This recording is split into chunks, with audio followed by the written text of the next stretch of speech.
We're here with Representative Castro, a member of the House Intelligence Committee. Congressman, I want to get your thoughts first and foremost on what we're watching unfold in the UK. Well, first of all, it's tragic. I just saw the news myself. We've seen this kind of violence over the years, not only in the United States, but also in Europe. As far as I can tell, I don't know whether it's related to terrorism yet, but it's still early, and I'm sure that determination will be made. Other big developments this week on the House Intelligence Committee, Congressman, about, of course, FBI Director James Comey's testimony before you and your committee members earlier this week about an ongoing investigation with Russia and its involvement potentially with President Trump's previous campaign.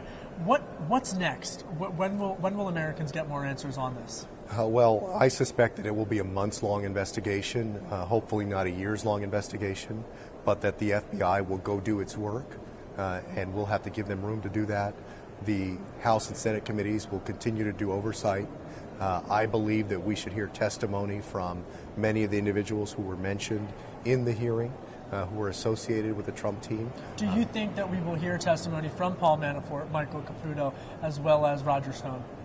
That decision obviously is not mine, but I believe that we should hear from those individuals and several others.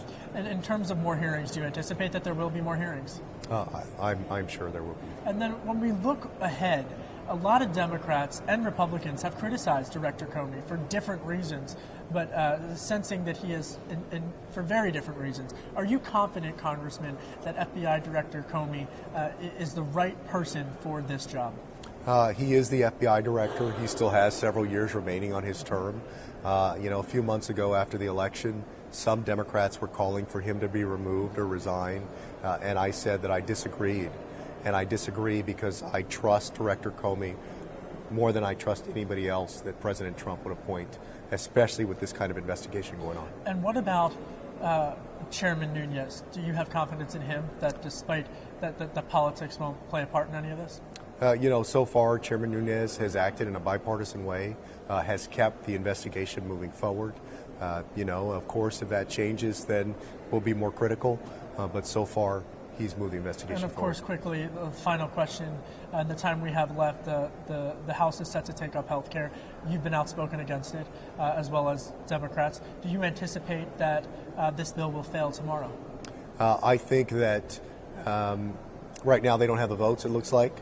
It's still an open question as to whether in the next 24 hours or so they can, strong arm enough people or twist enough arms to get those. But even if it passes the House, this version is going to have a very, very difficult time passing the Senate. FBI investigation ongoing. Potential first policy bill could fail tomorrow. What do you make of all this? Well, the president started off guns blazing with a lot of executive orders, but many of those executive orders were also the most controversial things in American life and American politics.